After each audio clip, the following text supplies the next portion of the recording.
Comenzamos el primer día de la jornada de maestros y maestras investigadores en alfabetización, reflexiones desde el territorio, la escuela, el aula, y contamos para la inauguración del primer día de jornada con el jefe de Departamento de Humanidades y Arte de nuestra Universidad Pedagógica Nacional, Sebastián Abad. Te agradecemos mucho que comparte unas palabras con nosotros.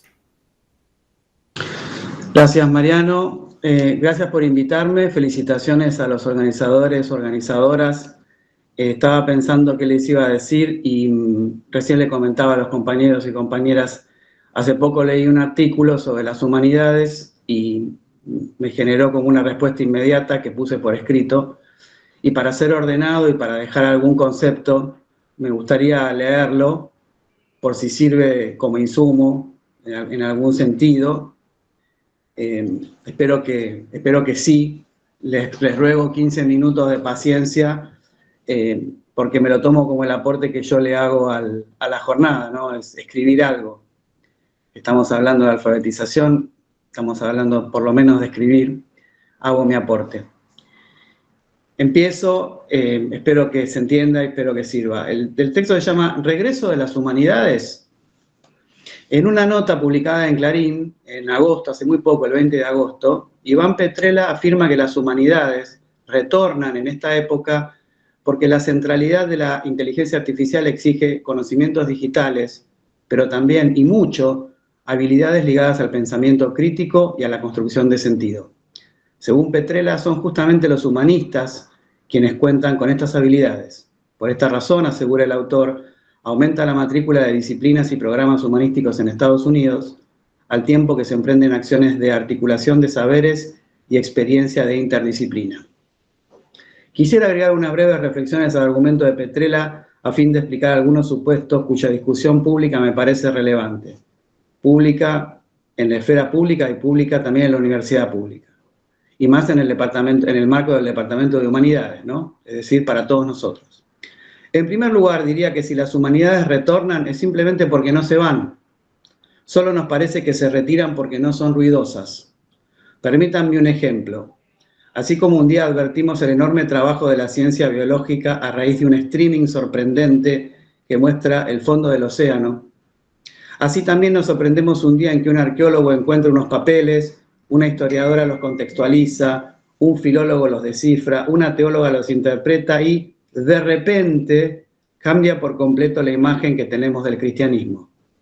El descubrimiento referido en este ejemplo, que tuvo lugar en Nag Hammadi en 1945, es justamente un ejemplo.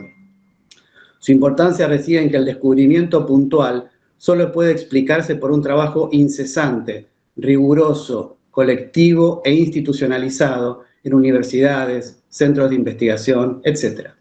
El descubrimiento no es un hecho puntual, sino el eslabón de un trabajo sistemático, programático y de larga duración. En segundo lugar, y lo que voy a decir se infiere en cierto modo del ejemplo que di, las humanidades constituyen disciplinas que se ocupan de fenómenos extremadamente complejos, mediados por textos, y a los que no se accede con la plenitud que nos ofrecen el presente y la vida cotidiana. En parte por estas razones estamos acostumbrados a pensar que a diferencia de las ciencias duras, que serían duras porque pueden medir y predecir, las humanidades no son ciencias. Algunos las condenan al rincón de la ideología, otros al cobertizo de los lujos inútiles. Sin embargo, al igual que las ciencias duras, entre comillas, las humanidades parten de conjeturas, explicitan supuestos, generan cadenas de razonamiento y especifican condiciones en las cuales un asunto puede quedar probado. Todo conocimiento humano parte de un conjunto de premisas. Es desarrollado por comunidades de expertos y requiere un enorme trabajo para realizar su cometido. Y asimismo, para explicar ese cometido a quienes no son expertos. Por ello, es hora de conceptualizar correctamente las humanidades. Se trata de disciplinas científicas con metodologías y conjeturas análogas a la de las ciencias duras y cuyos resultados, aparentemente inútiles si se los examina en el corto plazo y fuera de un programa de investigación, pueden parecer inútiles en sí mismos. Pero esta idea resulta de una comprensión muy elemental que tenemos de la utilidad. En efecto, ¿Hay algo útil o inútil en sí mismo? ¿Era útil la observación de los astros en el siglo IV a.C.? ¿Era inútil preguntarse en el siglo V a.C. qué significa vivir bien? ¿Cuándo empezó a ser útil el cálculo infinitesimal? ¿Dejará de ser útil la teoría de las cuerdas?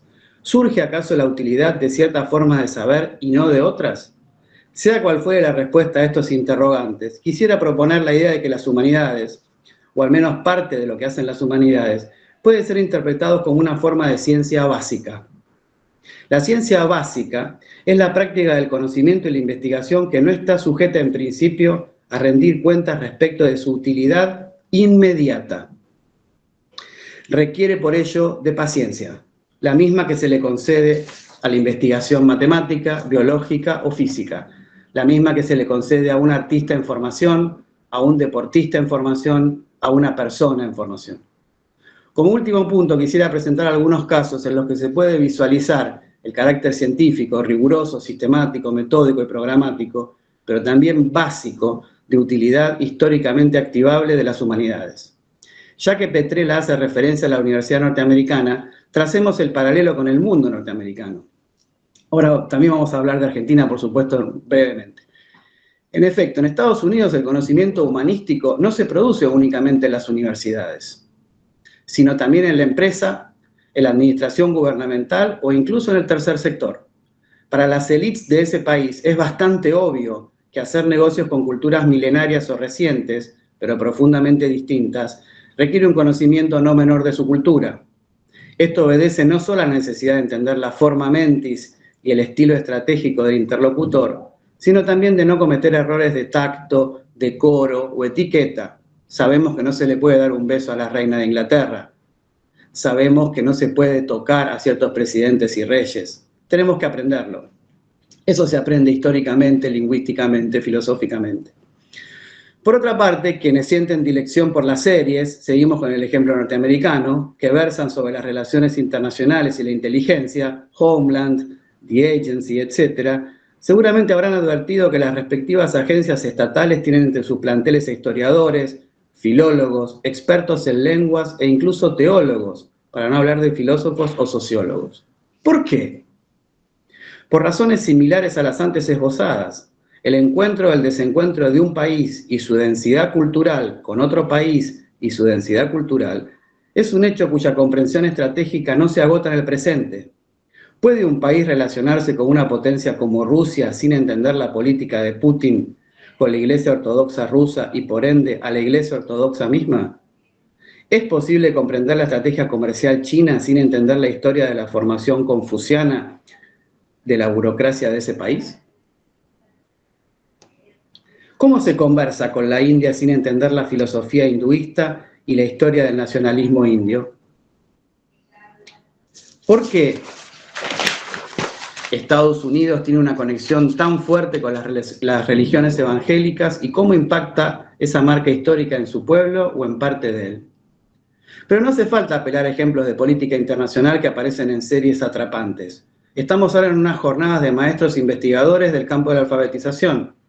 Si hay un ejemplo claro de investigación básica humanística, lingüística, etnográfica, historiográfica e incluso filosófica, que se expresa luego en políticas públicas y se sostiene por medio de programas de investigación, es la tarea alfabetizadora de los niveles inicial y primario, que luego se continúa en la escuela secundaria y en diversos niveles de educación no obligatoria. Como ustedes saben mucho mejor que yo, la alfabetización es no solo condición de la lectura y la escritura, sino de la cultura letrada, sea popular o de élite, y asimismo de la racionalidad científica que hace posible el desarrollo del país. ¿Podría haber un ejemplo más claro de la relevancia de las prácticas humanísticas? Sí, de acuerdo con un enfoque global y sistémico, no aislamos investigación de base, transmisión y cultura letrada, encontramos en el campo de la alfabetización un ejemplo extraordinario del aporte de las humanidades al Estado y a la nación, si es que podemos separar ambas cosas. Entender un fenómeno en sentido humanístico es, entre otras cosas, contextualizarlo, historizarlo, investigar sus creencias profundas, su vida cotidiana, su experiencia de lo divino. Esta forma de entender exige, como dijimos, rigurosidad, sistematicidad, método y programa.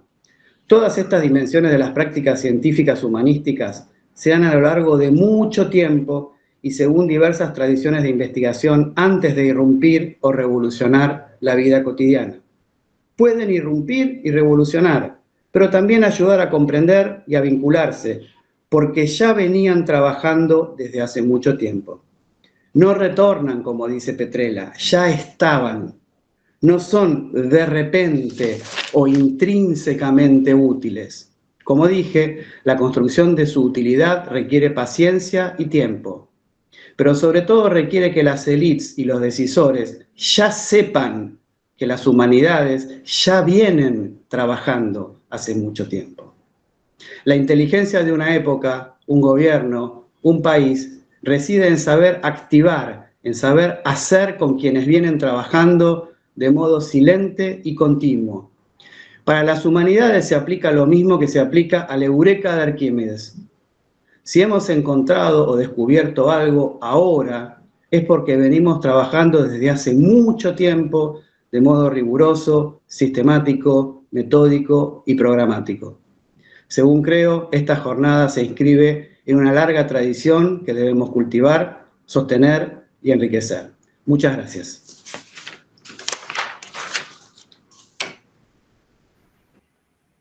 Muchas gracias, Sebastián, por tus palabras. Me parecen clave porque es parte de lo que venimos charlando en los dos encuentros previos y que hoy en las primeras 3 mesas y mañana en las 2 siguientes vamos a profundizar, si bien tangencialmente, que es el programa humanista de la escuela que ya desde el Congreso Pedagógico de 1882 fue central en los debates pedagógicos y didácticos, y que muchas veces nosotros nos centramos en la figura de Ricardo Rojas y cómo ha ido armando disciplinas, sobre todo de literatura, pero también de lengua y de manera desagregada el modo de entender la alfabetización como instrumento político, civil de la Argentina, que no puede estar nunca disociada de otros debates. Quiero agradecerle a los 11 colegas que están participando, organizando profesores de la carrera, de la licenciatura en Enseñanza de la Lectura y la Escritura, y sobre todo por el esfuerzo, porque fueron varias semanas, meses de encuentro de los más de 25 egresados de nuestra licenciatura, que van a estar entre hoy y mañana exponiendo, presentando sus investigaciones con las cuales acreditan y egresan de la licenciatura, que creemos que son algunos, no todos, por eso la idea es continuar, como decía ayer Carlos Rodríguez, nuestro rector, pensar en un segundo encuentro, una segunda jornada, y que nosotros lo estamos pensando también en términos de armar una red federal con los colegas que vayan egresando en la carrera para ir armando espacios de reflexión teórica, tanto del orden pedagógico como del orden didáctico. Y para no extenderme más y ya presentar la primera mesa, antes de eso quiero recordarles a quienes estén presentes el cronograma de hoy. Ahora a las 1:30 va a comenzar la primera mesa, que es alfabetización e interculturalidad. Luego tendremos una mesa a 3:30 sobre problemas de la alfabetización en la educación especial. Y para cerrar el día, la mesa 3, problemas actuales de la alfabetización, política curricular y trabajo docente. Y mañana, a partir de las 9 de la mañana, tenemos las últimas 2 mesas. La mesa 4, que es enseñanza de la literatura en la escuela primaria, y la mesa 5, consumos culturales y enseñanza de la literatura. Entonces, yo lo que haría es ahora esperar un poco para comenzar la mesa y nuevamente agradecerles a los colegas. Algunos, avisos parroquiales esenciales. Sobre la inscripción, porque ya lo que están preguntando y uno a veces empieza a irse por algunas fugas de debates y conceptos y siempre está lo instrumental que es central para que una jornada como esta pueda ser operativa. La inscripción, quien ya se inscribió en alguno de los conversatorios anteriores ya está inscrito, no es necesario que vuelva a llenar la ficha de inscripción. Quienes no estén inscriptos, ahora alguno de los colegas, Maleno, Marinés, va a dejar la ficha de inscripción. Luego, más adelante, les llegará el certificado de asistencia.